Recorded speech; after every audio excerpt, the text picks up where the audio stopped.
the people here decree we've the right to life and liberty. We're all created equally in America, and we're going to live here happily in America.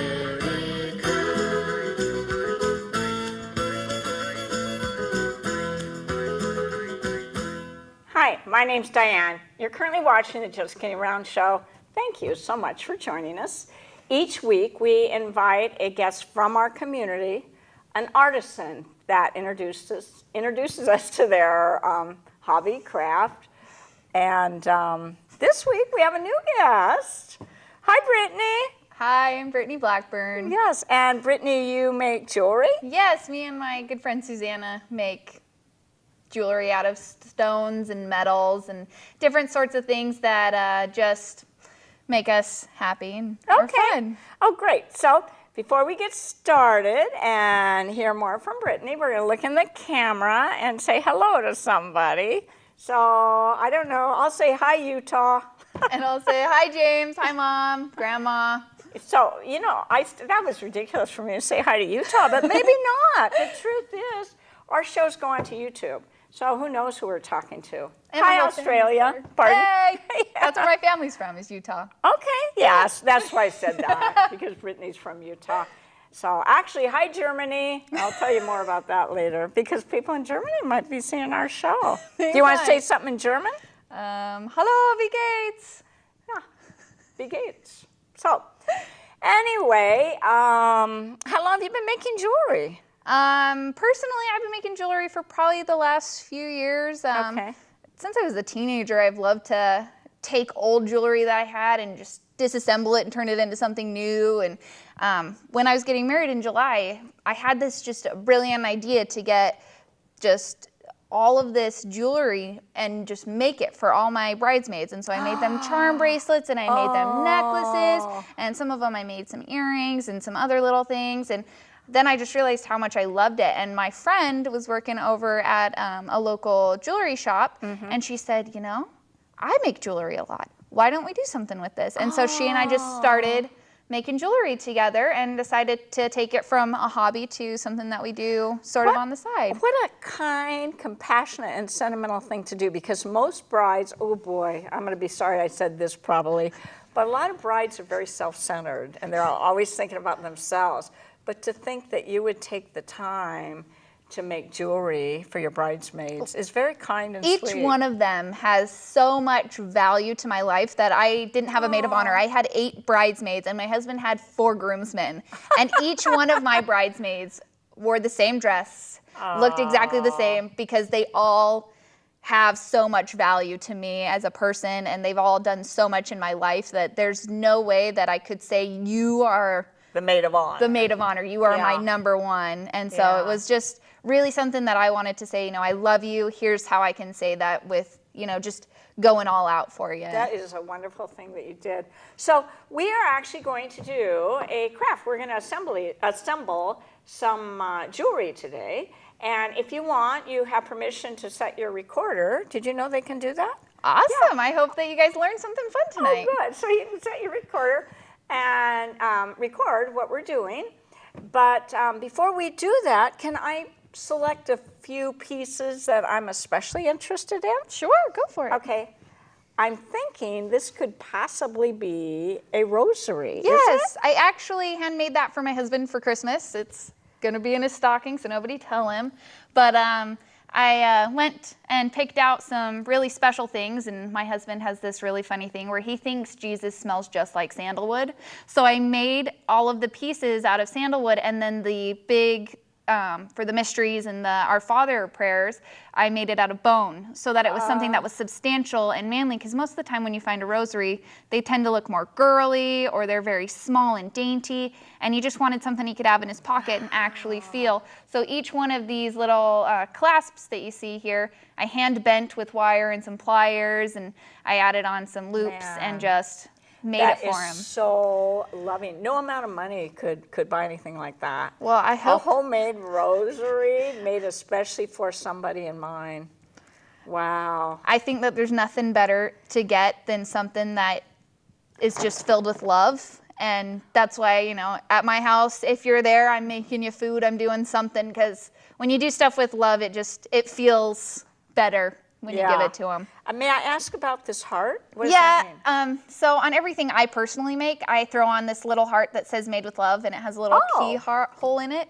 On not everything on the table? Not everything on the table, because most of it's stuff that she and I have made together or she's made. Got it. And that one was just... She is your partner? Yes. Okay. She is our main creative force. She is a force to be reckoned with, quite honestly. She just has this mind that goes a million miles a minute, and she can turn the simplest task into the most beautiful thing you've ever done. The girlfriend that you share the business with. Yeah. Okay. So, and this is sandalwood, you said? Yep, sandalwood and bone. A rosary made out of that. Yeah. And then, do you always use real stone? Yes. Or we always? do not. We do not like to use fake stones or things that don't have some kind of feeling to them. Okay. And so when we make our jewelry, we use a lot of magnets, and we use a lot of real stone, and then we use fun little period pieces. This, for instance, is an amethyst, and it's wire wrapped in actual sterling silver.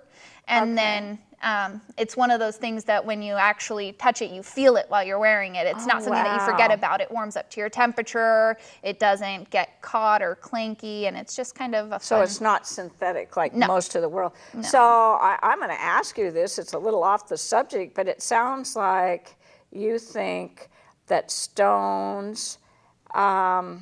Well, finish my sentence. They have a certain energy that comes off of them. That's what I want to know. Everybody, if you believe that. Everybody who is... Well, I honestly think that once you go into a place where it's completely filled with the Lord, you can't stop it. So if you feel it, you feel it. And with stones, though, I'm yeah, yeah. So this is amethyst, right? Yes, and I believe that its meaning is protection, but don't quote me on that. I'm probably wrong. I don't know all of their meanings by heart. I know some, but not all. I know that I'm drawn to certain stones. Yeah. I know that. Do you believe that's true? That yes. That like you said, your husband. Yeah. And sandalwood. There's a lot of people that are drawn to certain things, and like for instance, I know a lot of people are drawn to magnets. They'll have tons of magnets on their car, tons of magnets on their fridge, and it honestly can lead to you having a reduced amount of heavy metals in your blood. Oh, really? Yeah, because if you have a lot of heavy metals, you tend to be drawn towards magnets or things that are magnetic because they help to pull those heavy metals out of your body. Now that's interesting because for years and years and years and years, I'd say for a good 10 or 12 years, I wore magnets almost every single day. Yeah. And you felt more energetic, and you felt better, and your hands didn't hurt as bad. How much energy I have, but you know what? This year I haven't had as much energy, and I teach school by day, and I haven't been wearing my magnets. And actually, something happened to me a week ago, just the other day, and I had a lot of pain. And the pain only lasted 5 days. But if you're used to living with no pain... Can I tell you something a little weird? And you know what? I started wearing my magnets again about 2 days ago. You know what? I'm a believer, at least for me, and it probably depends on what the problem is for the person. But magnets. But when I put on magnets, I got heavy magnets. One here, one around my neck. I put them all over, real heavy. Well, part of the project that we were going to make for you today was magnets. So what are the chances that I thought I need to bring magnets? These are magnetic beads that just go with your jewelry. So they're hematite. Yeah. And so they just magnetize. Look at that. And I like to use them in a lot of the jewelry that I make just because... Man, these seem like liquid or something. Oh yeah, they move. They're almost liquidy. Wow. Well, with that, maybe that should be our lead-in to get started. Sure. Should we? Except I was going to say 3 pieces, wasn't I? So I want to ask about the leather. How about that? Because I really like the leather ones too. Yeah. So tell me about leather. Do you cut the leather? Do you buy it in strips already? Sometimes you can buy it in strips. Sometimes if you want a certain color, you have to buy it and cut your strips yourself. And then you do it's almost like a buttonhole punch to get the things to stick to it and to get the loops to go properly. I think it was the robot that had it right this way. Go ahead. Let me just try that. I don't know. One of the cameras had it. But now what were you going to say? It had a what? There it is. It's kind of like a button punch that you do to get it to go through the leather and to hold everything in place. And we just do what we think looks fun and is kind of funky and different because you never know what you're going to want to wear. And both of us like to accessorize a lot. Can you adjust the size of this one? No, those ones are pretty much set in the size. Okay. But if you want something a certain size, you can always tell us you want it small or you want it medium. I'll talk to you later after the show about that because we need to, they've got something. Oh, they've got your. Yeah, we've got a few of them. There you go. Those are a few of their leather ones. So you do wire wrap, you do leather, you do necklaces, lanyards, you do earrings. Oops. That's a lanyard? Yeah, that one you can actually clip a little name tag to the bottom of it, clip your keys to it. It's really sturdy. It doesn't look like it, but it is. Okay. And it's really cute, so you can have something fun. I'm supposed to wear a lanyard to work, but I just wear this key. Oh, and what's this stone? That one is actually, I think, petrified wood. Look, it looks like a tree. Yeah. Looks like you painted a picture on it. Nope, that's just the way it is. It's a hard stone, never been touched. It's just cut and polished. So where do you get your stones? We get a lot of them from Shipwreck Beads over in Hawks Prairie. Oh, really? Yeah, it's one of our favorite places to shop. Okay, so let's do something. All right, what would you like to start with? Some earrings or a bracelet? How about a bracelet? All since right. I can't wear earrings. I left my wire down here, so just one quick second. Just got to pull it out. I'm going to put this little guy over here. So I'll start by cutting the wire. Let's see. Excuse me, just in case the robot wants to get any of those. Do these two match? Yeah, they're actually a set. So normally when we start making a bracelet, for instance, we just start by putting the clasp or the hook on it. Okay. And then we take one of our little crimp beads, which looks like this. That's called a crimp bead? Yep. And it's just a little itty bitty bead that goes on there. That's called a crimp bead? Yep, it's called a Does crimp all bead. jewelry start with a crimp bead? Not all jewelry, just bracelets and stuff like that you're using a flexi wire. Most of the time a knot won't hold or certain epoxies don't work properly. Okay. So you want to make sure that the bracelet's not going to fall apart the first time you wear it. You want to make sure that it's something that you can hold on to. So what do you think certain personalities are drawn to making jewelry? I mean, is it kind of, I've heard that people that knit, it's sort of meditative for them. Yes. Do you think jewelry making is, or is it sort of this more creative force that just... I knit, I crochet, I make jewelry, I scrapbook, and I can honestly say that in all of my circles of people, the only one that I have found to be the most eclectic is jewelry. Oh. You cannot put two jewelry makers in the same room and say that they're going to be the exact same person, because they are the most eclectic group that I have ever been around. Interesting. Most so crocheters are the same. People are drawn. Oh yeah, because it's something that can mean so much to somebody. Yeah. I mean, it can either be like this is my income, this is my hobby, this is what I do. So sorry, I just did that without showing. So when you do a crimp bead, you take your crimp tool, which looks like hold this. It real still. Sorry. And it has two little divots. And the second one, when you punch it, it turns your little divot into a heart. So what you do is you take your crimp tool and you stick your crimp bead right there. Make sure that you have both pieces of wire wrapped around it so that it's going to hold that thing in place. And then you crimp down really, really hard, and it's going to make this look like a heart, which is really hard to see. I don't know where to show it, but it'll make it look like a heart. If you don't end up with a heart, you clipped in the wrong spot. And then you take the heart and you flip it on its side so that the little bottom part points towards you and the two little tops of the hearts point that way. And then you're going to take it and put it in the first part of that crimp, and then you're going to squeeze it really tight, and that's going to make it so that that knot will hold forever. So you don't tie a knot, you crimp a bead. Oh, and that's the piece that puts the lobster claw on. And that's how you keep the lobster claw on. And so then you didn't knot that on there at all. You just loop that in, put the bead on. Oh. And then we have these nifty little things that look just like a bead that would go on your bracelet. And you just wrap it around that, and it makes it look just a little bit prettier so you don't see that ugly little knot. Okay, so let's say our home viewers are watching and they're thinking they might want to get started making jewelry. Would you say that this crimper is essential? Depends on what you're making. Honestly, I think that if you have these tools right here, there's 4 of them that are the bare minimum that you have to have. That's why I brought them. They were the I brought basically the starter kit. Okay. This is what, if you're gonna buy something, you should buy it. You've got your round one that makes it so that you can do your loops. Okay, kind of looks like a bird. Yeah, it looks like a weird little bird, and it's just round, all the way around like a cone. And what's this called?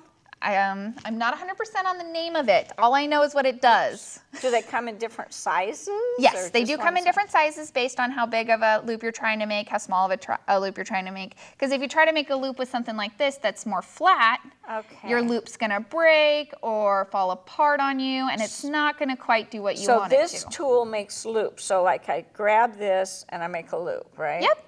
If you had a harder wire, yes, exactly. You can do it with this if you want to try it. That's how you would make a loop. You just twist it. Hold it. Do I go the right way? Yep. And see how it makes a nice, and no other smooth tool loops? will do that? Nope. And so Really? most of the time what we do, because this will hold it steadier than your fingers will, you grab this tool. Oh, use two tools Yep. at You have this once. guy to hold it steady, and then this guy to make a nice little loop. Oh, And you look see at how perfect you. that loop looks? So what if I can't afford these and all I can afford is the wire? You can bend wire with any pliers that you have. Okay. So this is just because I wanted it to be so rugged and manly. When I made my husband's rosary, I made it with his Leatherman that he carries on his side. So that it was really something that was just made custom to him. I made sure I got a bigger gauge of wire so that it was easier to bend, and I just bent it with his Leatherman. Okay. I just went as barbarian as I could on it. Okay, but in general, you're saying people basically should, what did you call this again?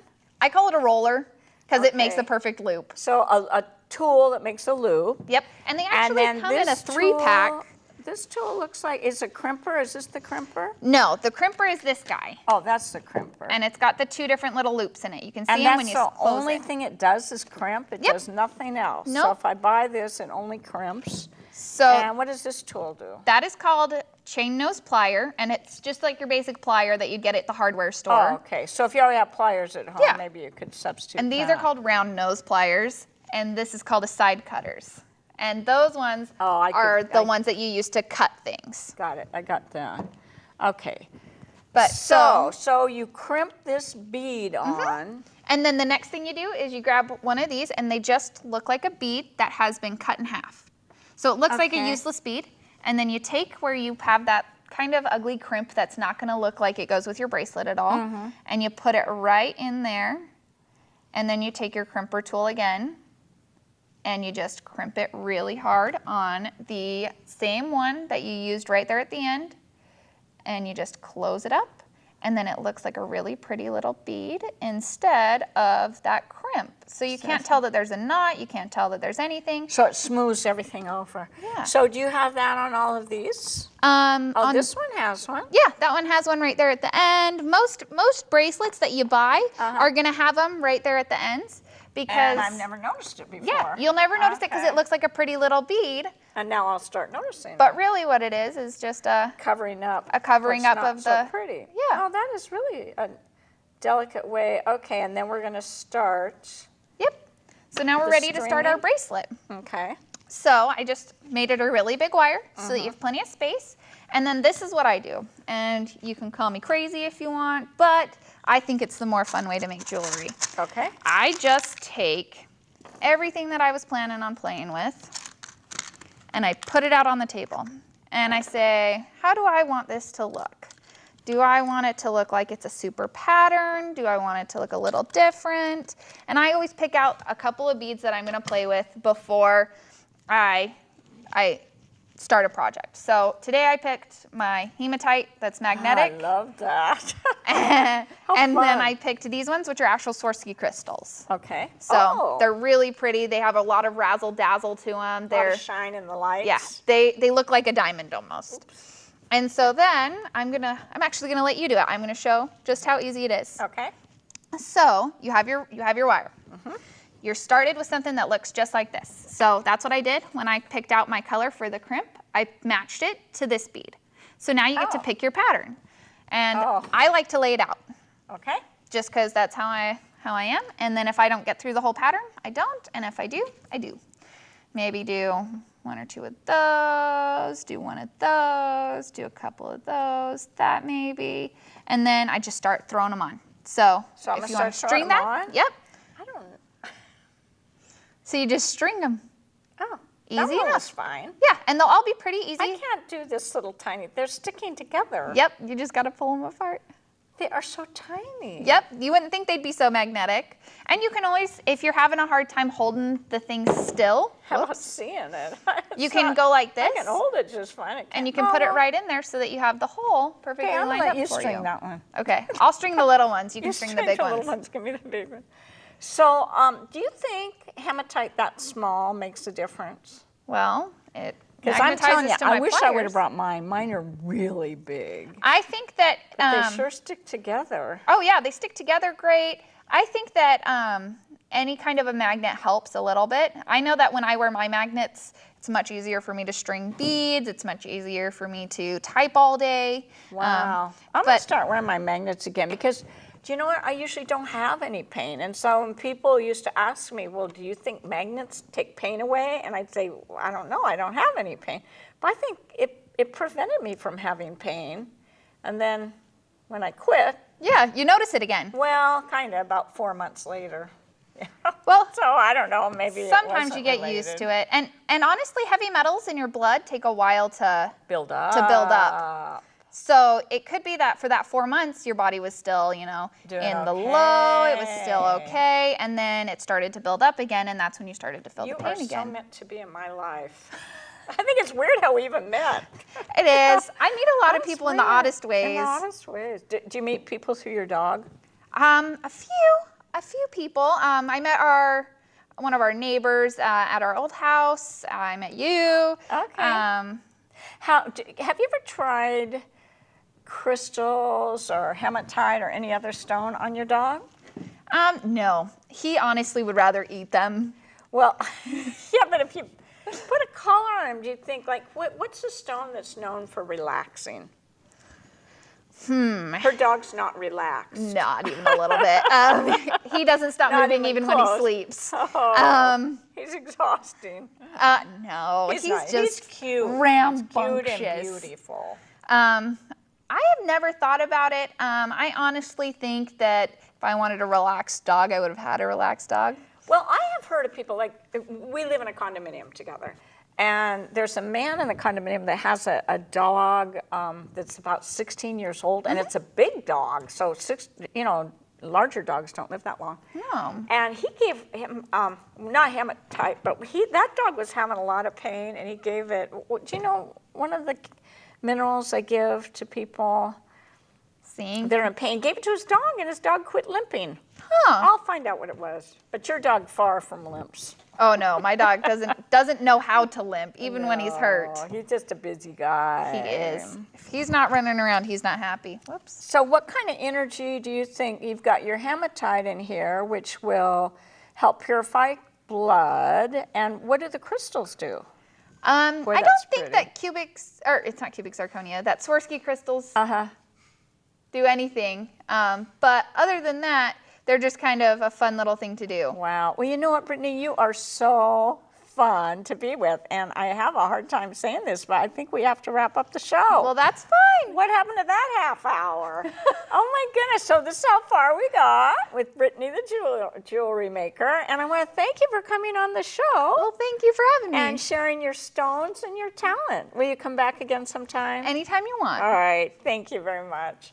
Bye. Thank you for joining us. We're on Saturdays at 10:30 a.m., Sundays at 7:30 p.m., and every Wednesday at 7 o'clock p.m. Thank you. Created equal